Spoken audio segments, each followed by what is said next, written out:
Pensem comigo.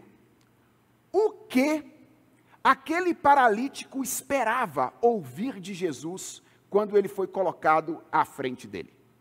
O que é que você acha que os homens que desceram o paralítico do telhado desejavam que Jesus dissesse? Qual, na sua opinião, era a expectativa daquelas pessoas que antes estavam ouvindo o sermão de Jesus, mas que de uma hora para outra se transformaram em espectadores do encontro de Jesus Cristo com aquele homem? Eu tenho certeza, todas aquelas pessoas esperavam que Jesus fizesse com aquele paralítico o que ele havia feito com muitos outros enfermos antes, que ele o tomasse pela mão, talvez tocasse a sua perna num gesto de amor e de inclusão e o curasse de imediato. Mas, curiosamente, não é isso que Jesus Cristo faz. Quando o paralítico é descido e chega à sua frente, ele olha para ele e diz: filho, os seus pecados estão perdoados. Por que é interessante perceber que essa é a primeira passagem onde a palavra fé aparece no Evangelho de Marcos? Porque o que Marcos está fazendo aqui é relacionar o perdão de pecados à fé. Ou seja, nós temos os nossos pecados perdoados quando nós cremos verdadeiramente na pessoa de Cristo Jesus. Agora, entenda o que está acontecendo aqui, meus irmãos. Jesus está diante de um homem que tinha um problema enorme. Esse homem era um paralítico. E atenção, ele era um paralítico vivendo no primeiro século, ok? Ele não era um paralítico vivendo no século 21.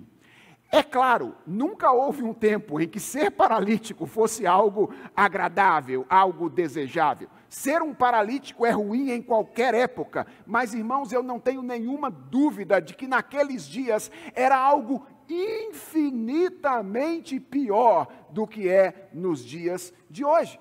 Naquele tempo não havia indústria farmacêutica desenvolvida, as dores eram muito terríveis. Naquele tempo não havia fisioterapia desenvolvida.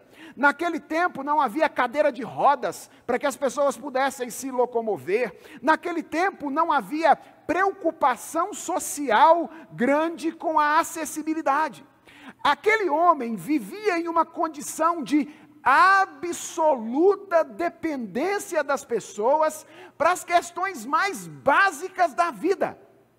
Se alguém não o virasse de lado, no lugar onde ele estava, ele ficaria na mesma posição o resto da vida. Essa era a condição na qual aquele homem se encontrava. Mas o que Jesus faz de imediato não é livrá-lo da paralisia. É perdoar os seus pecados. E a pergunta é, por que Jesus faz isso? É porque Jesus não tinha poder de curá-lo da paralisia?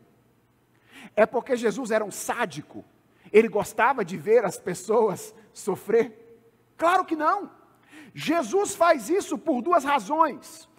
Primeiro, porque ele sabia que, embora aquele homem lutasse com uma enfermidade física duríssima, a cura da sua enfermidade física não era a sua necessidade maior.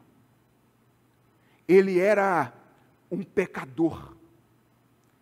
E para nós, às vezes, é difícil pensar nisso, porque, em geral, a gente pensa em pecado como algo que a gente faz.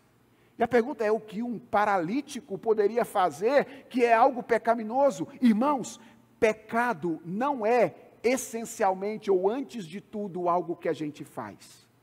Pecado é a condição na qual nós nos envolvemos depois da queda dos nossos primeiros pais. Pecado não é algo que a gente faz primeiramente, é algo que a gente é. E a gente faz porque a gente é pecador. Aquele homem tinha um coração pecaminoso. Aquele homem tinha necessidade de perdão. Jesus sabia disso, que um dia aquele homem compareceria diante do tribunal de Deus. E por melhor que fossem as suas pernas, correr não seria suficiente para se livrar da justiça de Deus naquela ocasião. Apenas o perdão de Deus poderia o livrar daquele justo tribunal.